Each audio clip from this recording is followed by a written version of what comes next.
Evangelho de Jesus Cristo segundo Mateus. Naquele tempo, Jesus entrou na barca e seus discípulos o acompanharam. E eis que houve uma grande tempestade no mar, de modo que a barca estava sendo coberta pelas ondas. Jesus, porém, dormia.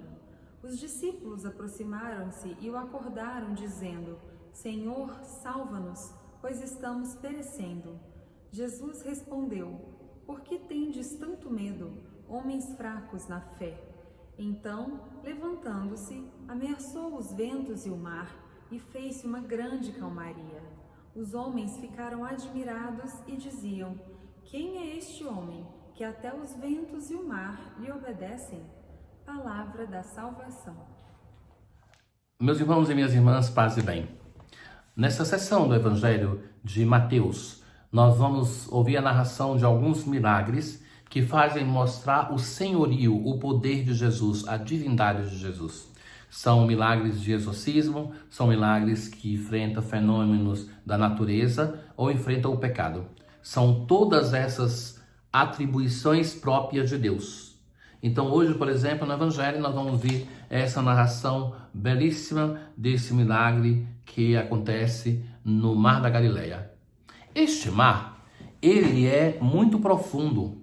Na verdade, ele não é um mar, é um lago denso, que é famoso pelas suas tempestades. São tempestades violentas, não é coisinha à toa assim não. Então, é esse o momento. Na antiguidade, somente Deus era considerado como aquele que tem o poder de acalmar o mar. E o mar é muito simbólico, ele é tão grande que esse lago é chamado de mar. Então o mar é muito simbólico porque é considerado como as forças do mundo que atentam contra as pessoas de bem, contra a igreja. E o que é o símbolo da igreja? O barco. Então por isso o barco que está no mar e que sofre aquela tempestade. Jesus entrou na barca, na igreja, e seus discípulos o acompanharam. E eis que houve uma grande tempestade no mar, de modo que a barca estava sendo coberta pelas ondas. Jesus, porém, dormia. A expressão que Mateus vai usar para falar tempestade é justo aquela expressão para dizer tempestade fortíssima. Então, esta experiência que está na barca, na igreja, e que o Senhor está ali dormindo. Ora, os discípulos aproximaram-se e o acordaram, dizendo: Senhor, salva-nos, pois estamos perecendo. Jesus respondeu: Por que tendes tanto medo, homens fracos na fé? Então, levantando-se, ameaçou os ventos e o mar, e fez-se uma grande calmaria. Ora, quantas vezes na nossa vida nós temos a mesma sensação de Deus? De que Ele está do nosso lado, mas está dormindo. É esta expressão que o Evangelho de hoje usa. Deus está ali, Jesus com eles, mas Jesus não entra no desespero da ausência de fé, do medo que os discípulos entram. É essa a diferença. Sabe, queridos, às vezes quando nós vemos o sofrimento dos outros e nós nos desesperamos com o desesperado. É assim a pessoa que está chorando, então todo mundo está chorando desesperado do lado. E nós não percebemos que a compaixão requer também o discernimento, a sobriedade para ajudar alguém. Eu não posso ser um desesperado com ele por causa da compaixão. Então, é esta questão fundamental que Jesus nos ensina. Mas que isso também é a relação de Deus. Onde está Jesus? Está dentro da igreja conosco, está na barca. Essa barca está no mundo, sofrendo, sendo jogada de um lado para o outro, sofrendo as intempéries de uma tempestade. Os discípulos de Jesus podem ser os discípulos desesperados. E quantas vezes eu encontrei discípulos de Jesus desesperados? Tem pessoas que vivem de colecionar calamidades. Então, no drama da história. Então, estão ali aflitos. Qual é o medo que eles têm? A morte, senhores.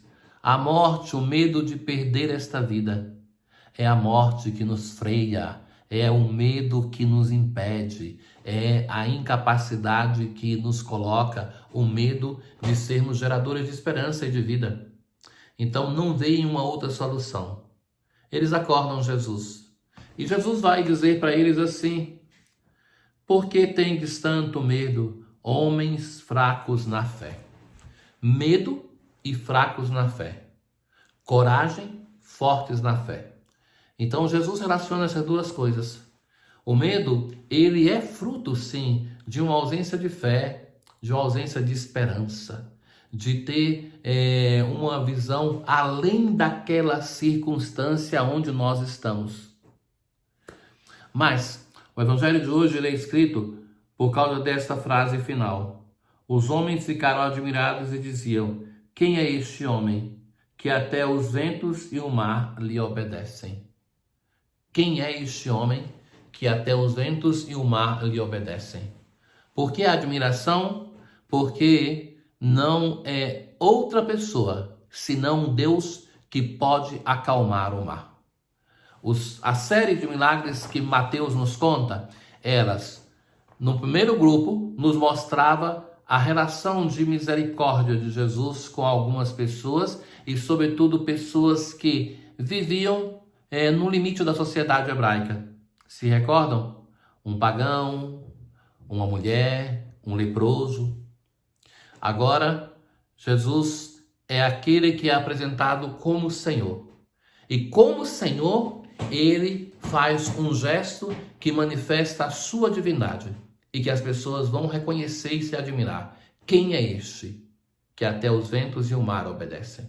Não se ouviu dizer que o vento e o mar obedecessem a um ser humano, mas se obedece a ele é porque ele está manifestando a sua divindade. Este evangelho também nos coloca aquela questão anterior que eu lhes falava. Tantas vezes na nossa história, nós vamos ter, como tantos santos tiveram. Olhemos a vida dos santos, mais semelhante à nossa, que isso nos ajuda. Aquela angústia, o sofrimento de perguntar-se: onde está o Senhor? Jesus na cruz: meu Deus, por que me abandonaste? Lembra daquele texto de pegadas na areia? Que no momento de sofrimento olhei para trás e vi somente as pegadas de uma pessoa. Então de sentir que no sofrimento da minha vida eu fui abandonado por Deus. E ali se fala, Deus fala, eu te carregava no colo. Mas é interessante esse aspecto que no momento de sofrimento, tantas vezes nós nos julgamos abandonados por Deus. Então isso não é um mecanismo de fé, mas isso é um subterfúgio sentimental, psicológico, que nós devemos ter o cuidado. Porque a fé, queridos, eu insisto sempre, a fé não é somente racionalidade, mas também não é só sentimento e emoção. A fé envolve tudo. Então, hoje, o Evangelho nos diz, é Ele, o Senhor está conosco. E ainda que se dorme para não ser desesperado conosco, Ele não nos abandona. E Ele, que é o Senhor dos ventos e do mar, é o Senhor também das tempestades que estão presentes na nossa vida. Um bom dia para todos. O Senhor esteja convosco, Ele está no meio de nós. Abençoe-vos o Deus Todo-Poderoso, o Pai, o Filho e o Espírito Santo. Paz!